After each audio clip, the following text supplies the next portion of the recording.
मेरी शादी को अभी एक हफ्ता ही गुजरा था कि मेरी माँ और मेरी बीवी के दरमियान झगड़ा रहने लगा। मेरी माँ मुझे कहती कि मैंने तुम्हारी इस लड़के से शादी करके बहुत बड़ी गलती कर दी है, तुम्हारी बीवी के लक्षण ठीक नहीं हैं।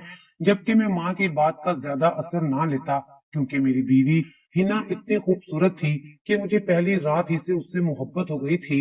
एक दिन मैं ऑफिस में काम कर रहा था कि मुझे माँ का फोन आया कि जल्दी से घर पहुंचो, मुझे तुम्हारी बीवी के मुतालिक तुम्हें कुछ बताना है। मैं घर पहुंचा तो ये देखकर हैरान रह गया कि मेरी माँ की तबीयत काफी खराब थी। मेरी बीवी कहने लगी कि माँ जी की तबीयत एकदम से खराब हो गई है, आप इन्हें जल्दी से अस्पताल ले जाएं। माँ जी कुछ बोल नहीं पा रही थी, बस उनकी सांसें उखड़ी जा रही थी। मैं जल्दी से माँ जी को अस्पताल लेकर जाने लगा, मगर मेरी माँ ने रास्ते में ही दम तोड़ दिया और मैं उन्हें लेकर वापस घर आ गया। अभी मेरी शादी को 15 दिन ही ना गुजरे थे कि मेरी माँ मुझे छोड़कर चली गई थी। मैं उस वक्त बहुत रोया था, क्योंकि मेरी माँ को तो कोई तकलीफ भी नहीं थी, फिर वो अचानक से कैसे मर सकती थी। फिर बीवी के दिलासा देने पर मैं चुप हो गया और उसे किस्मत का लिखा मान लिया। अभी मेरी माँ को फौत हुए 6 महीने ही गुजरे थे कि मेरी बीवी मुझसे नाखुश रहने लगी। हर वक्त कहती कि तुम मेरी कोई फरमाइश भी पूरी नहीं कर सकते, तुम्हारी तनख्वाह से तो घर के खर्चात भी मुश्किल से पूरे होते हैं। तब मुझे किसी दोस्त ने यही मशवरा दिया कि बीवी को ज्यादा से ज्यादा तोहफे तोहफे लाकर दो, इस तरह वो खुश भी होगी और तुम्हारी कदर करेगी, तो घर का माहौल अच्छा रहेगा। मगर महदूद तनख्वाह में बीवी के लिए रोज इतने तोहफे तोहफे लाना कोई आसान बात नहीं थी। बहुत सोचो विचार के बाद मैंने किस्तों पर एक टैक्सी ले ली और शाम को फारिग वक्त में उसे चलाने लगा। मुझे रोज नई नई सवारियां मिलती तो उनसे नई नई कहानियां जन्म लेती, मगर मैं क्या जानता था कि इन सब में मेरे साथ भी एक अनहोना वाक्य भी पेश आएगा। वो जुमे का दिन था और दोपहर को मैं आराम करने के बाद काफी देर सोया रहा। जुमे की नमाज के बाद अमूमन मैं ऐसा ही किया करता था। शाम को 4 बजे सोकर उठा तो काफी हशाश बशाश था। दोस्तों के साथ बैठक में बातें करता रहा। एहसास हुआ कि आज की ये दिहाड़ी तो रह गई है। शाम 7 बजे टैक्सी लेकर निकला तो जाते साथ ही मुझे एक तगड़ी सवारी मिल गई। उन लोगों ने एयरपोर्ट जाना था और एयरपोर्ट यहाँ से तकरीबन 4-5 किलोमीटर दूर पड़ता था। वहां का किराया भी अच्छा खासा था। एक ही सवारी में तकरीबन 700-800 रुपए की बचत हो जाती। मैंने उन लोगों के साथ जाने की हामी भर ली। ये शायद मियाँ बीवी थे जिन्होंने बैरून मुल्क एक साथ सफर करना था। उनकी बातों में सफर करने का एहसास ही ना हुआ। एयरपोर्ट से वापसी पर मैंने सोचा कि इतना लंबा सफर बिना किसी सवारी के करने से अच्छा है थोड़ी देर इंतजार कर लूं तो मुझे कोई मुनासिब सवारी मिल जाए। तभी मेरी नजर काले बुर्के में मलबूस एक लड़की पर पड़ी जो ना जाने कब से मुझे घूर रही थी। मैं उसे देखकर हैरान रह गया, क्योंकि उसे यहाँ खड़े तकरीबन 5 मिनट से ऊपर का वक्त गुजर चुका था। मैं भी सवारी के इंतजार में था, सो बार बार मेरी नजर उस पर पड़ जाती थी। बिल आखिर वो मेरी गाड़ी का शीशा खटखटाकर बोली, भैया खुदा के लिए मेरी मदद करो। मैंने देखा कि उसके साथ उसकी बूढ़ी माँ भी थी। उन दोनों के चेहरे का रंग उड़ा हुआ था और वो बहुत परेशान लग रही थी। लड़के ने नकाब पहन रखा था और वो कोई शरीफ घराने की लगती थी। उसके दूसरे हाथ में एक बैग था। मैंने गाड़ी का शीशा नीचे किया तो वो कहने लगी, मुझे आपकी मदद की जरूरत है। मैंने गाड़ी आगे बढ़ाई और उससे पूछा कि तुम्हें कहाँ उतरना है। तो वो कहने लगी, मेरा तो कोई ठिकाना नहीं है, शोहर ने बदकारी का इल्जाम लगाकर मुझे और मेरी माँ को घर से निकाल दिया है। अब हम दोनों तन तनहा यहाँ खड़ी हैं। मेरी हालत ऐसी है कि मैं कहीं और सफर भी नहीं कर सकती। मेरा घर एयरपोर्ट के करीब ही था। मैं यहाँ इसलिए आई ताकि किसी से मदद ले सकूं। मैंने पीछे मुड़कर देखा तो वो औरत पेट से थी और उसकी तबीयत वाकई ठीक नहीं थी। उसे देखकर मुझे अपनी बहन याद आ गई, जिसकी 2 साल पहले बच्चे की पैदाइश के दौरान वफात हो चुकी थी। मेरी आंखों में नमी तैरने लगी। मैंने उसे तसल्ली दी और कहा, मैं आपको अपनी बहन समझकर अपने घर ले जाऊंगा। मेरी बीवी आपका ख्याल रखेगी जब तक आपका बच्चा पैदा नहीं हो जाता। आप दोनों मेरे घर रह सकते हैं। औरत मेरी बात सुनकर बेफिक्र हो गई और कहने लगी, अगर आप ऐसा कर लें तो मैं हमेशा आपकी ममनून रहूंगी। आप तो जानते हैं कि आजकल जमाना कितना बुरा है। आपका ये एहसान मैं कभी भूल नहीं पाऊंगी। औरत की बातें सुनकर मैं बड़ा मुतासिर हुआ। रास्ते भर वो अजियत में मुब्तला रही। लगता था कि उसकी विलादत के दिन करीब ही हैं। हम लोग जब घर पहुंचे तो रात के 11 बज चुके थे। मैंने उसे गाड़ी में ही बैठने का कहा और जल्दी से अपने घर का दरवाजा बजाया। बीवी ने दरवाजा खोला और कहने लगी, आप कहाँ रह गए थे? मैं आपका इंतजार कर रही थी। मैंने उसे बताया कि मैं अकेला नहीं हूँ, मेरे साथ 2 मेहमान भी हैं जिनका तुमने ख्याल रखना है। बीवी ये सुनते ही भड़क उठी। बड़ी मुश्किलों से मैंने उसे सारी बात बताई तो तब जाकर उसने ठंडे दिमाग से सोचा कि वाकई मैंने किसी की मदद की खातिर उसे घर लाया हूँ। खैर, बीवी की मदद से मैंने उस औरत को अपने घर के अंदर पहुंचाया। उसकी तबीयत अब वाकई खराब हो रही थी। मेरी बीवी हिना ने उन माँ बेटी को एक कमरे में रहने की जगह बना दी और कमरे में पर्दा और खिड़कियों वगैरह का बंदोबस्त भी था। मतलब कि एक मेहमान खाने की तरह उस कमरे को हमने सजा रखा था। उन औरतों को वहां पहुंचाकर उसने दूध गर्म करके उन्हें पीने को दिया और खाने का भी पूछा। हिना ने उस हामला औरत का काफी ख्याल रखा। मैं अपने कमरे में सोने चला गया। हिना देर तक उनसे बातें करती रही। फिर वो कमरे में आ गई और मुझसे कहने लगी, हमें इन पर भरोसा नहीं करना चाहिए। हम कल ही इसके बच्चे की पैदाइश के बाद इसे रुखसत करने की कोशिश करेंगे। मैं भी हिना की बात से इत्तेफाक करता था, मगर अभी तक मुझे उस औरत पर किसी किस्म का शक नहीं हुआ था। खैर, हिना और मैं बातें करते करते सो गए। रात का न जाने कौन सा वक्त था कि शदीद प्यास के मारे मेरी आंख खुल गई। मैं पानी हिना के हाथ का पीता था। मैंने उसे आवाज दी तो उसने जवाब ना दिया। हालांकि उसकी नींद कच्ची थी, मेरे उठाने पर वो फौरन ही जाग जाती थी। तब मैंने देखा कि हिना तो कमरे में मौजूद ही नहीं है। मुझे सख्त हैरत हुई कि वो रात के इस वक्त कहाँ चली गई। बहरहाल मैंने उठकर खुद पानी पिया। हिना को ढूंढने उठने ही लगा था कि नींद के जेरे असर में दोबारा सो गया। सुबह मेरी आंख खुली तो मेरी बीवी गहरी नींद सो रही थी।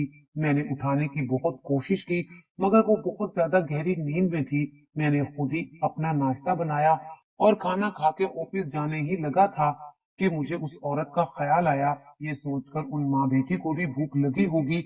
मैं उनके कमरे की तरफ जाने लगा। इतने में हिना भी अपने कमरे से बाहर आ गई। शायद वो जाग चुकी थी। मुझे उस औरत के कमरे की तरफ जाते देखकर वो फौरन आगे बढ़ी और मुझे डांटने वाले अंदाज में ही बोली, आपको शर्म नहीं आती एक हामला औरत के कमरे का रुख करते हुए? ना जाने वो बेचारी किस हालत में होगी। अपनी बीवी की ये बात सुनकर मैं बहुत हैरान और शर्मिंदा भी हुआ। वाकई मुझे ऐसा नहीं करना चाहिए था। उसका ख्याल रखना सिर्फ मेरी बीवी की जिम्मेदारी थी। सर झुकाए मैं घर से निकल गया। सारा दिन ऑफिस में काम में मसरूफ रहा। शाम को मैंने बीवी से कहा कि आज रात को खाना हम बाहर से खाएंगे।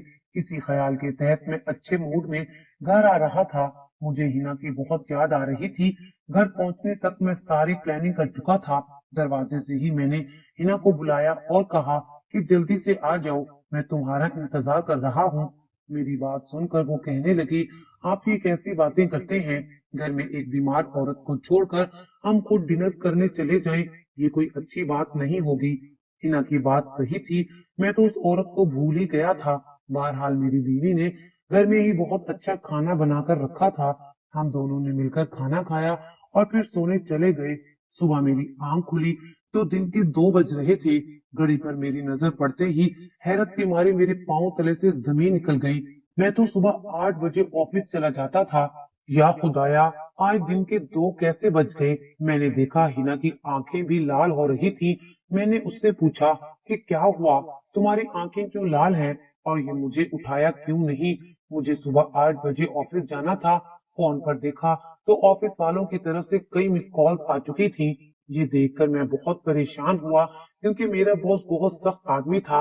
मेरी बीवी कहने लगी कि रात को ना जाने क्या हुआ। खाना खाने के बाद मुझे भी गहरी नींद आ गई थी। मैं भी आपसे थोड़ी देर पहले ही उठी हूँ। मेरी तबीयत खराब थी और सर में दर्द हो रहा था। आधा घंटा पहले ही जागी हूँ। हिना की बात सुनकर मुझे गुस्सा भी आया कि वो कितनी लापरवाह औरत है, जिसने सुबह ऑफिस जाने के लिए मुझे उठाया तक नहीं। बहरहाल गलती उसकी नहीं थी। मुझे खुद भी जिम्मेदारी से काम लेना चाहिए था। नहा धोकर मैं तैयार हो गया ताकि ऑफिस जाकर बॉस को आगाह कर सकूं कि आज घर में एक इमरजेंसी हो गई थी, जिसके बायस मैं नहीं आ सका। वरना तो कल वो सबके सामने मेरी बेइज्जती कर देता। ऑफिस पहुंचकर मैंने अपनी मजबूरी बॉस को बता दी। खुदा का शुक्र कि आज ऑफिस में ज्यादा काम नहीं था, तभी बॉस ने ज्यादा बेइज्जती नहीं की। थोड़ी देर गुजरी थी, उन्होंने कहा कि अब तुम घर चले जाओ। मैं नहीं चाहता कि तुम इस इमरजेंसी की हालत में शाम के 6 बजे तक यहाँ बैठे अपने काम देखते रहो। मैं उनकी इस मेहरबानी से मुतासिर हुआ। वो कहने लगे कि अब तुम कल ही अपना काम पूरा कर लेना। इस बात पर खुश होकर मैंने उनके साथ चाय पी और फिर घर वापस आ गया, क्योंकि उन्हें यही लगा था कि मेरे घर में कोई इमरजेंसी होगी। अब मैं क्या कहता कि इमरजेंसी नहीं थी, तो वो यकीनन इस बात पर भी नाराज होते कि मैंने उनसे पहले झूठ बोला था। खैर, मैं घर वापस आ गया। जल्दी में घर पहुंचा। मुझे हिना को यही बताना था कि आज शाम को हम लाजमी बाहर से खाना खाएंगे, क्योंकि मेरा दिल चाह रहा था कि मैं अपनी बीवी को बाहर से खाना खिलाऊं। रास्ते में मुझे एक बच्ची मिली जिसके हाथ में बहुत प्यारे गजरे थे जो ताजा फूलों से बने हुए थे। बच्ची ने मुझे वो जबरदस्ती थमा दिए। बोली कि आज आप ये अपनी बीवी के लिए ले जाएं, वो यकीनन बहुत खुश होंगी। बच्ची की ये बात सुनकर मैंने उससे वो फूल ले लिए। 200 रुपए के 3-4 गजरे उसने मुझे दे दिए। मैंने अपनी बीवी को पहनाने की गर्ज से उन्हें जेब में डाल लिया। फिर मेरे जहन में ख्याल आया कि अगर आज भी मेरी बीवी मेरे साथ खाना खाने ना आई तो फिर क्या होगा। फिर सोचा कि मैं बाहर से खाना पैक करवा कर ले जाऊंगा और उसे उस दिन का खाना नहीं बनाने दूंगा। अभी तो वो खाना बनाने की तैयारी कर ही रही होगी। मैंने इसी ख्याल के तहत एक होटल से अच्छा सा खाना पैक करवाया और खुशी खुशी घर चल दिया। फिर मैंने सोचा कि मैं उसे ये सरप्राइज दूंगा, इसलिए मुझे घर के अंदर दबे पांव जाना चाहिए। हस्बे मामूल दस्तक देने के बजाय मैंने दरवाजे को चाबी के जरिए खोला और दबे पांव घर में दाखिल हो गया। लेकिन घर में दाखिल होते ही मुझे अपनी बीवी के कहके सुनाई दिए और उसके साथ ही एक मर्दाना आवाज भी थी जिसने मुझे चौंका कर रख दिया। ये सारा मंजर मेरी समझ से बाहर था। इस घर में आखिर मेरे जाने के बाद कौन आया है जिससे मेरी बीवी इस कदर हंस हंस कर बातें कर रही है। मैंने जल्दी से जाकर देखा तो मेरी बीवी के कमरे में कोई भी नहीं था। अब मुझे शक सा हुआ। मैं जल्दी से उस औरत के कमरे की तरफ बढ़ा, लेकिन जैसे ही मैंने दरवाजा बजाया मुझे अंदाजा हुआ ये दरवाजा तो अंदर से बंद है। मुझे ये देखकर गुस्सा आ गया। मैंने हिना को आवाज दी, दरवाजा खोलो हिना, ये क्या बदतमीजी है, तुम्हारा शोहर घर आया है। मैंने बज़ाहिर उसे महसूस नहीं होने दिया कि मैंने उसे किसी के साथ बातें करते सुन लिया है। वो घबराई हुई आवाज में बोली, मोहसिन मैं आती हूँ, आप कमरे में बैठे, मैं आपके लिए चाय बनाकर लाती हूँ। मैंने कहा हिना तुम बाहर आओ, मुझे तुमसे जरूरी बात करनी है। मैंने गुस्से से कहा। तब हिना ने दरवाजा खोल दिया और हैरत से मेरी तरफ देखने लगी। मैंने हिना से कोई बात किए बिना दरवाजा एकदम खोल दिया और इधर उधर देखने लगा। कमरे में वही माँ बेटी बैठी हुई थी जिन्हें मैं उन्हें उस दिन अपनी टैक्सी में बिठाकर लाया था।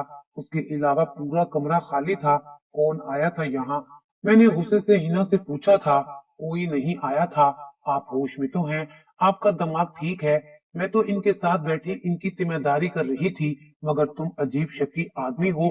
तुम्हें हर वक्त ये क्यों लगता रहता है कि कोई मुझसे बातें करने मेरे घर आया है? हिना ने उस अनजानी औरत के सामने जब मेरी बुराई की तो मुझे अच्छा नहीं लगा था। हिना ने जल्दी से खाना प्लेटों में निकाल लिया और हम दोनों बैठकर खाना खाने लगे। थोड़ी देर के बाद मैंने हिना से पूछा, हिना मुझे लगता है तुम्हें थोड़े दिन के लिए अपनी अम्मी के घर जाना चाहिए, वो काफी अरसे से तुम्हें बुला रही थी। हिना कहने लगी, मोहसिन दिल मेरा भी करता है, मगर इन औरतों को छोड़कर मैं कहाँ जा सकती हूँ। उस बेचारी की हालत तो ऐसी है कि उसे अकेले भी नहीं छोड़ सकते। उसकी ये बात सुनकर मेरे जहन में झटका सा हुआ। अच्छा, इसके बच्चे की पैदाइश कब तक मुतवक्का है? वैसे तो ये जिस हालत में मुझे मिली थी, ऐसे लगता था कि इसकी मजबूरी बहुत बड़ी है और इसकी विलादत में बस चंद घंटे ही रह गए हैं। नहीं नहीं, आप मर्दों को इन सब बातों का कहाँ इल्म होता है। मेरी बात पर हिना ने मुझे अच्छा खासा झाड़ दिया था। वो बेचारी मजलूम औरत है। हालांकि जब आप उसे इस घर में लाए थे तो मुझे अच्छा नहीं लगा था, मगर अब इंसानियत के नाते मैं उस औरत की मदद करना चाहती हूँ और इस सब में आप भी मेरा साथ दें। हिना की बातें सुनकर मैं खुश हो गया कि मेरी बीवी को भी दूसरों का एहसास है। लेकिन अगले ही दिन दोबारा मुझे ऐसी ही शिकायत मौसूल हुई, क्योंकि जब मैं वापस घर आया तो घर में अजीब सी आवाजें आ रही थी, जबकि पड़ोस के भी एक दो लोगों ने मुझे इस जानिब तवज्जो दिलाने की कोशिश की थी کہ मेरे घर से किसी मर्द के चलने फिरने और गुफ्तगू करने की आवाजें भी सुनी हैं। अब मैंने मुकम्मल फैसला कर लिया था कि मुझे क्या करना है, जिससे सांप भी मर जाए और लाठी भी ना टूटे। एक दिन मैंने अपनी मरहूमा अम्मी की जानने वाली एक पुरानी दाई से राब्ता किया, उन्हें सारी सूरत हाल से आगाह किया और कहा कि आप ही मेरे घर आकर केस का खुद मुआयना करें, ताकि मालूम हो सके कि हकीकत क्या है और क्या झूठ है। इस बात का जिक्र मैंने हिना से नहीं किया था। शाम के तकरीबन 3 बजे मैं दाई माँ को लेकर घर में दाखिल हुआ तो मेरी बीवी का रंग उन्हें देखकर फक हो गया, क्योंकि वो ये जानती थी कि ये दाई अम्मा हैं और इनका तो ये काम है कि मोहल्ले की औरतों का मुआयना भी करती हैं और उनको तजवीज भी देती हैं। अगरचे अब ये रिवाज कम हो चुका था, मगर फिर भी उनकी बात हर औरत मानती थी, क्योंकि दाई अम्मा का इस काम में तजर्बा बहुत हो गया था। मैंने हिना के तासुरात का जायजा लेते हुए अम्मा भी को हुक्म दिया कि वो जाकर अपनी कार्रवाई शुरू करें। उन्होंने हिना पर एक नजर डाली और फिर उस कमरे की तरफ जाने लगे जहां पर मैंने उस औरत को ठहराया था। अम्मा बी के तेवर देखकर हिना को उन्हें रोकने की हिम्मत ना हुई। कमरे में जाकर उन्होंने दरवाजे को कुंडी लगा ली।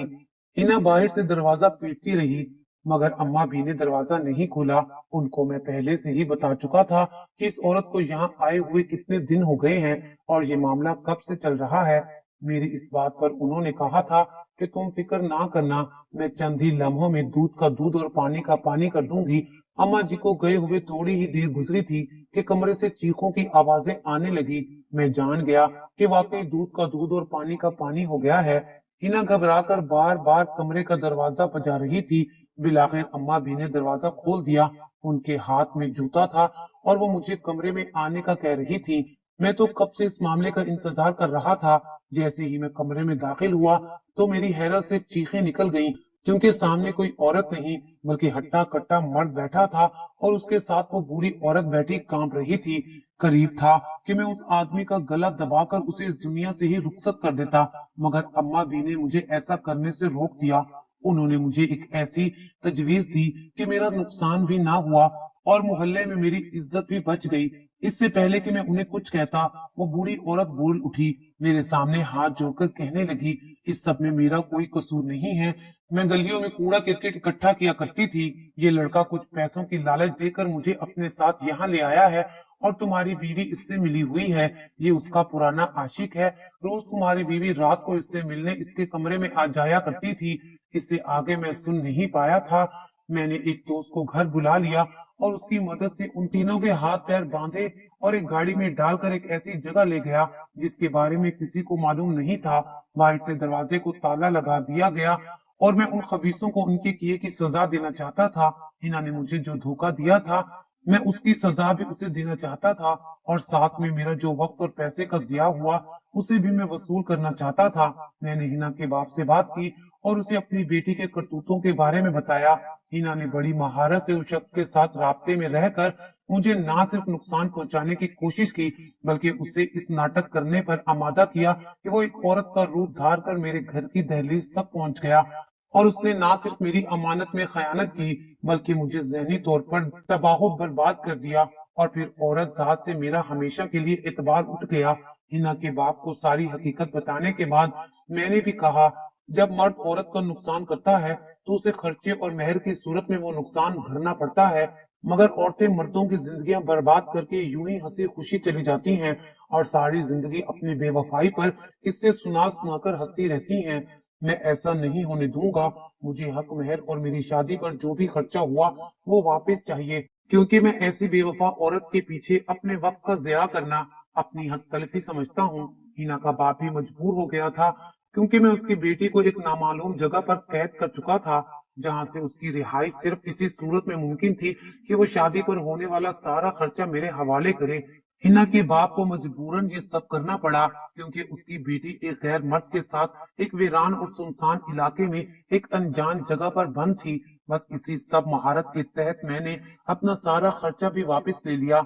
मैंने अम्मा भी का शुक्रिया अदा किया, जिन्होंने मेरी इस धोखेबाज औरत से जान छुड़वा दी। मैं हिना के बाप से पैसे लेकर उन लोगों को आजाद करने लगा था कि हिना और उसके आशिक, जिसका नाम मुनव्वर था, उन दोनों में किसी बात पर खटपट हो गई और उसके आशिक ने ये राज भी खोल दिया कि शादी के बाद जब मैं काम पर जाता था तो वो छुपकर मेरे घर आया करता था। जब मेरी माँ को उनके काले करतूतों का पता चला और वो मुझे सब बताने वाली थी, तब उसने मेरी माँ को जहर खिला दिया था और मैंने तब भी अपनी बीवी पर शक नहीं किया था। हिना किस कदर घटिया औरत निकली, मैंने कभी ये सोचा भी नहीं था। मैंने उसी वक्त पुलिस को बुलवाकर हिना और उसके आशिक को अपनी माँ के कत्ल के जुर्म में गिरफ्तार करवा दिया और उन दोनों ने अपना जुर्म भी कबूल कर लिया था। मैंने हिना को तलाक दे दी थी। आज वो दोनों जेल में अपनी सजा काट रहे हैं। मुझे उस वक्त बड़ा दुख हुआ कि मैंने अपनी माँ की बात को सच क्यों नहीं माना था। मेरी माँ को हिना के बारे में सब कुछ सच पता चल गया था। आज इस बात को 4 साल गुजर गए हैं। मैंने दूसरी शादी कर ली है और मैं अपनी दूसरी बीवी के साथ हंसी खुशी जिंदगी गुजार रहा हूँ।